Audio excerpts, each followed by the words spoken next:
రాకాలోకంకి స్వాగతం. ఈ కంటెంట్ మీకు నచ్చినట్టయితే లైక్ చేయండి, మీ బంధుమిత్రులకు షేర్ చేయండి. ఇప్పటివరకు సబ్స్క్రైబ్ చేసుకోకపోతే సబ్స్క్రైబ్ బటన్ని నొక్కండి, అదేవిధంగా బెల్ ఐకాన్ని కూడా తప్పనిసరిగా నొక్కండి. బంగ్లాదేశ్లో షేక్ హసీనా ప్రభుత్వము వెళ్ళిన తరువాత, పతనమైన తరువాత, షేక్ హసీనా భారతదేశానికి పలాయనం చేసిన తరువాత అక్కడ భారత వ్యతిరేక ప్రభుత్వం ఏర్పాటైంది. మహమ్మద్ యూనుస్ నాయకత్వంలో ప్రభుత్వం ఏర్పాటైనప్పటికీ ఆ ప్రభుత్వాన్ని నడిపిస్తున్నటువంటి రెండు ప్రధాన శక్తులు, పాకిస్తాన్ మద్దతుతో పనిచేసేటటువంటి జమాతే ఇస్లామీ, అమెరికా మద్దతుతో పనిచేసేటటువంటి మహమ్మద్ యూనుస్, వీళ్ళిద్దరూ కూడాను భారత వ్యతిరేక ధోరణిని పుష్కలంగా అనుసరిస్తున్నారు.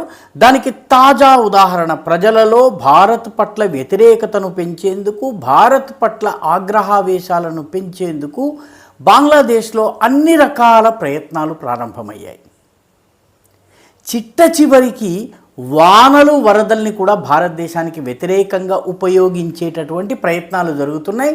ఢాకాలో ఉన్నటువంటి విద్యార్థులు, విద్యార్థి సంఘాలు, విద్యార్థి సంస్థలు బంగ్లాదేశ్లో వచ్చేటటువంటి వరదలకు కారణం భారతదేశం అని చెప్పేసి విమర్శిస్తున్నారు. దానికి ఉద్యమాలు చేస్తున్నారు, రోడ్ల మీదకు వస్తున్నారు.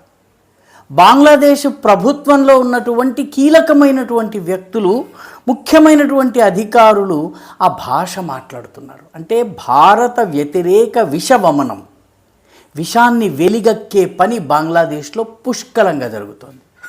తమాషా ఏంటంటే, మూడు వైపులా బంగ్లాదేశ్ ఉన్నటువంటి త్రిపుర రాష్ట్రంలో సరిహద్దుకు 120 కిలోమీటర్ల దూరంలో డుంబూర్ అనేటటువంటి ఒక ప్రాజెక్ట్ ఉంది, జల విద్యుత్ ప్రాజెక్ట్. ఇది ఒక 120 మెగావాట్ల విద్యుత్తుని ప్రొడ్యూస్ చేసేటటువంటి ప్రాజెక్ట్.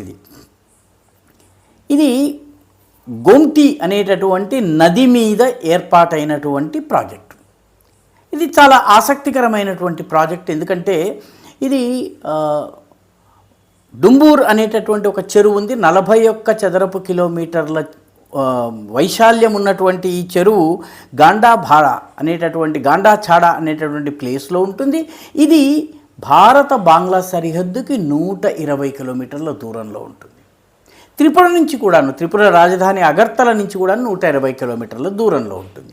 ఈ ప్రాంతంలో ఏర్పాటైనటువంటి ఈ ప్రాజెక్ట్ నుంచి నీళ్లు వెళ్ళేటటువంటి మార్గంలో 3 అబ్జర్వేషన్ పాయింట్స్ ఉన్నాయి. ఒక అబ్జర్వేషన్ పాయింట్ పేరు అమర్పూర్ అబ్జర్వేషన్ పాయింట్. దాన్ని భారత బంగ్లాదేశ్లు రెండు కలిసి నిర్వహిస్తాయి. అది మన దేశంలో ఉన్నా కూడా బంగ్లాదేశ్ నిర్వహిస్తుంది.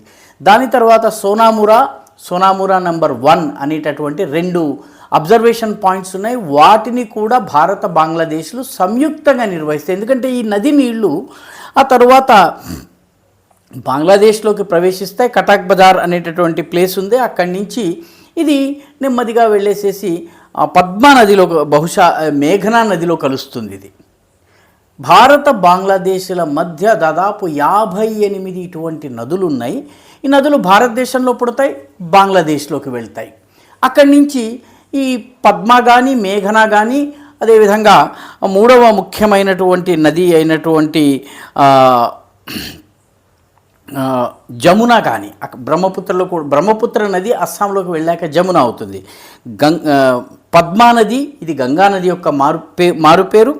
అదేవిధంగా బరాక్ నది, ఈ నదులు ఒక 58 నదులు ఈ రకంగా భారత్ నుంచి బంగ్లాదేశ్కి వెళ్ళి అక్కడున్న ప్రధాన నదుల్లో కలుస్తాయి. సో వీటన్నిటి యొక్క నీరు ఆయా దేశాల్లోకి విడుదల చేసేటప్పుడు ఎలా విడుదల చేయాలి, ఏమిటి అన్నది మొత్తం అంతా కూడా పూర్వ నిర్ధారితమై ఉంటుంది. దీన్ని 2 దేశాలు మానిటర్ చేస్తాయి. అలాంటిదే ఇప్పుడు ఈ డుంబూర్ ప్రాజెక్టు విషయంలోనూ ఉంది. కానీ డుంబూర్ ప్రాజెక్టులో గేట్లు తెరిచేసేసారని ఒక అబద్ధం చెప్పి దానివల్ల బంగ్లాదేశ్లో వరదలు వస్తున్నాయి. తద్వారా బంగ్లాదేశ్లో ఉన్నటువంటి ఫేని, కొమిల్లా, అదేవిధంగా నోవాఖాలి, ఈ జిల్లాలన్నీ కూడా మునిగిపోయి జనజీవనం అస్తవ్యస్తం అయిపోయిందని చెప్పి బంగ్లాదేశ్లో విద్యార్థి సంఘాలు ఢాకాలో ఉద్యమం చేస్తున్నాయి. అక్కడి నుంచి 100 కిలోమీటర్ల దూరంలో ఉండే ఢాకాలో వాస్తవానికి వానలు పడటం వల్ల ఈ ప్రాజెక్టుకి దిగువ భాగంలో వానలు పడటం వల్ల ఈ వరదలు వచ్చాయి. భారతదేశంలో నీళ్లు సహజంగా బంగ్లాదేశ్లోకి వెళ్తాయి కాబట్టి వరదలు వస్తున్నాయి.